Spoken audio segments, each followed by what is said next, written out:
Sangar bos, inilah 7 orang keturunan Yahudi yang menjadi penguasa teknologi.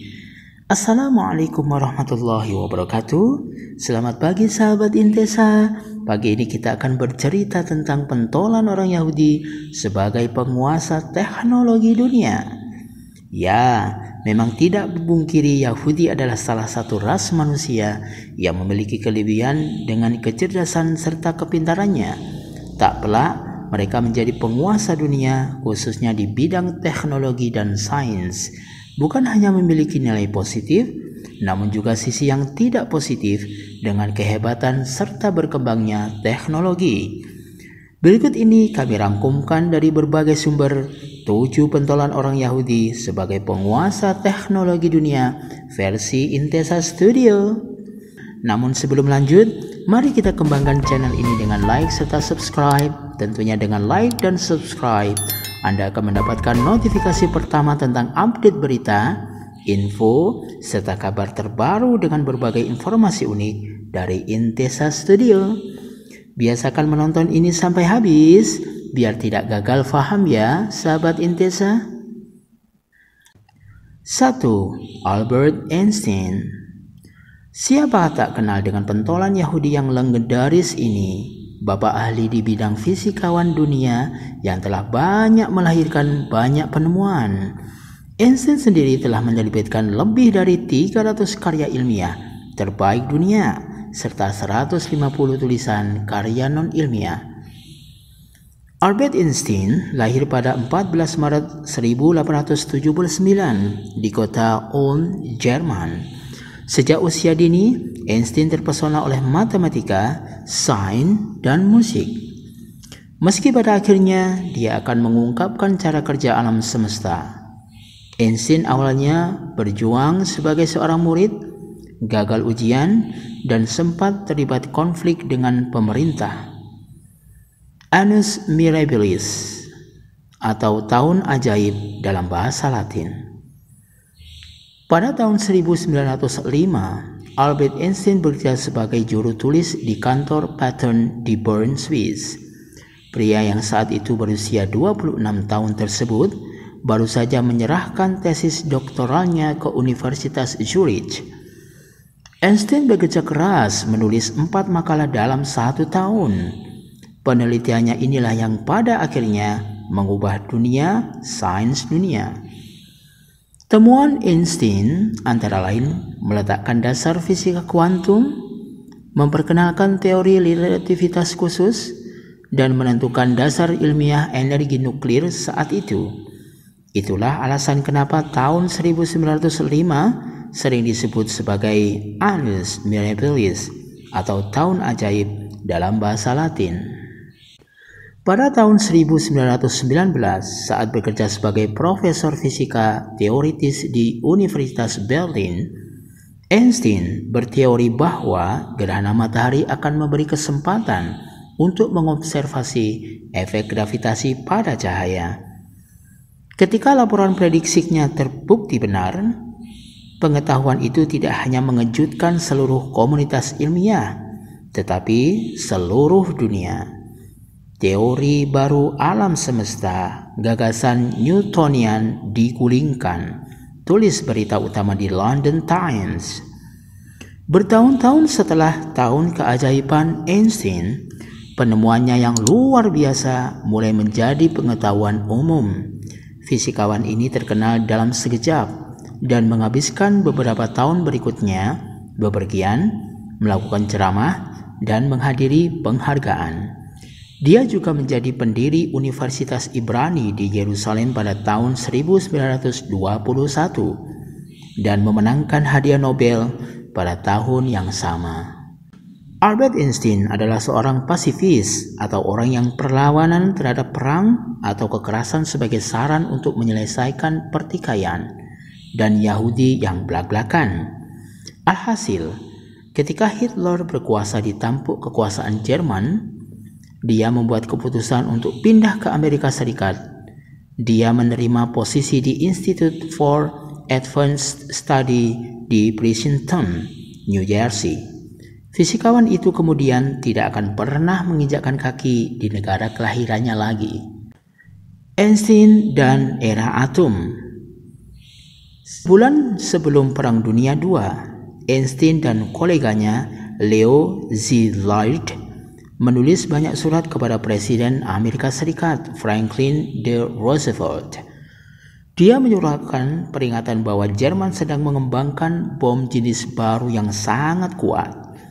Pemimpin Amerika Serikat saat itu menanggapi surat-surat tersebut dengan serius. Segera setelah itu, Komite Penasihat Uranium atau pendahulu proyek Manhattan dibentuk. Insider melaporkan bahwa Einstein sejatinya memiliki rasa bersalah karena perannya dalam memicu pengembangan senjata atom. Dia bahkan terus berbicara menentang penggunaannya sepanjang tahun 1940-an dan seterusnya. Melihat kesejajaran antara perlakuan terhadap orang Yahudi di Jerman dan orang Afrika Amerika di negara Paman Sam, Einstein lalu terlibat menjadi anggota Asosiasi Nasional untuk Kemajuan Orang Berwarna atau NAACP. Dia berkampanye untuk hal-hal sipil. Dalam pidatonya yang terkenal di Lincoln University, dia menyebut masalah rasial sebagai penyakit orang kulit putih. Saya tidak akan diam tentang itu, yaitu isu rasial, mengutip Insider. Pada tahun 1952, Einstein menolak tawaran dari Perdana Menteri Israel, yaitu David Ben-Gurion, untuk menjadi Presiden Israel. Pada usia 76 tahun, Einstein menderita aneurisma aorta perut, tetapi memilih untuk tidak menjalani operasi saat tiba di rumah sakit. Saya ingin pergi kapanpun saya mau. Tiada berguna rasanya memperpanjang hidup secara artifisial. Saya telah melakukan bagian saya. Sekarang saatnya untuk pergi. Saya akan melakukannya dengan elegan, kata dia di penghujung sisa hidupnya. Albert Einstein meninggal pada tidurnya pada tanggal 18 April 1955. Meskipun pria itu sendiri telah tiada, warisan dan pandangan hidup yang unik dari fisikawan eksentrik ini terus mempengaruhi dan menginspirasi umat manusia hingga hari ini. 2. Steve Ballmer, CEO Microsoft. Stephen Anthony Ballmer, atau yang lebih dikenal dengan Steve Ballmer, adalah pembisnis Amerika Serikat kelahiran 1956 yang kini menjadi petinggi Microsoft. Dirinya lahir di Detroit dari ayah imigran Swiss dan ibu Yahudi asli Amerika. Ballmer memang bukan pendiri Microsoft, namun dirinya berperan penting dalam perkembangan perusahaan raksasa software komputer ini. Ballmer merupakan satu di antara 30 orang yang pertama kali dipekerjakan Bill Gates, pendiri Microsoft, untuk mengembangkan perusahaan itu. Karirnya yang dibangun sejak tahun 1980 ini meningkat seiring makin moncernya penjualan produk Microsoft di dunia. Hingga pada 2000, ketika Bill Gates memilih naik gunung, Ballmer pun menjadi sosok paling penting di Microsoft dengan diangkat sebagai CEO. Sayangnya, pahit manis karir Ballmer selalu terkait dengan prestasi perusahaan. Di tengah keterpurukan Microsoft saat ini, Ballmer pun memilih mengibarkan bendera putih dan berencana pensiun pada tahun depan. 3. Larry Page, co-founder Google. Lawrence Edward Page sehari-hari dikenal dengan nama Larry. Dirinya merupakan anak dari Kurt Page, seorang doktor di bidang komputer, dan Gloria Page, seorang perempuan Yahudi. Ketika menjadi seorang siswa di program PhD Ilmu Komputer Universitas Stanford, Page bertemu Sergey Brin. Pada awalnya mereka merasa tidak cocok. Hal ini disebabkan karena ketidakcocokan mereka terhadap setiap topik yang dibicarakan. Namun, pada akhirnya mereka memiliki ketertarikan yang sama, yaitu mengenai mesin pencari atau search engine. Bersama, mereka menjalankan mesin pencari Google yang mulai beroperasi pada tahun 1998. Page dan Brin kemudian bahu-membahu hingga mampu membuat Google menjadi salah satu situs paling dikenal di dunia. Google saat ini memang menjadi raksasa internet dengan menguasai hampir seluruh layanan internet yang ada. 4. Sergey Brin, co-founder Google. Sergey Mikhailovich Brin lahir di Moskow, Uni Soviet. Tanggal 21 Agustus tahun 1973, dirinya merupakan anak dari keluarga Yahudi, pasangan Mikhail dan Evgenia Brin. Kedua orang tua Brin sendiri dikenal sebagai jenius di era Uni Soviet. Oleh karenanya, tak heran kemitraan ini menular juga kepada Sergey. Pada tahun 1979, ketika Brin berumur 6 tahun, keluarganya pindah ke Amerika Serikat. Dari sinilah garis nasib Brin mulai berubah. Di Stanford, ia bertemu Larry Page pada tahun 1995 yang memiliki ketertarikan yang sama dalam bidang internet. Dari sinilah search engine Google lahir. Page dan Brin kemudian bahu-membahu hingga mampu membuat Google menjadi salah satu situs paling dikenal di dunia. Google saat ini memang menjadi raksasa internet dengan menguasai hampir seluruh layanan internet yang ada. 5. Michael Dell, pendiri Dell. Michael Dell adalah pembisnis sukses Amerika Serikat yang mendirikan Dell Inc., semua perusahaan teknologi informasi dan infrastruktur internet. Michael Dell lahir dalam keluarga setia Yahudi pada tanggal 23 Februari tahun 1965 di Texas, Amerika. Keluarga itu makmur. Jika Anda tidak menyebutnya kaya, ayah Michael, Alexander Dell, bekerja sebagai ortodontis, yaitu salah satu ilmu cabang kedokteran gigi. Pada saat itu, ibunya, Lorraine, adalah broker yang baik. Profesionalisme dan beberapa keterampilan hidup orang tua mengizinkan keluarga Michael naik ke batas paling atas kelas menengah. Ini memberi Dallas untuk semua alasan untuk percaya bahwa model hidup mereka menang, dan mereka terus-menerus menasihati putra untuk pergi melalui bagian medis. Aneh bahwa Lorraine berbagi pendapat suaminya, karena Michael juga menunjukkan kemerdekaan berpikir, ketekunan, dan pegangan kewirausahaan. Sejak kecil, Dell diarahkan untuk mendalami kedokteran gigi seperti ayahnya.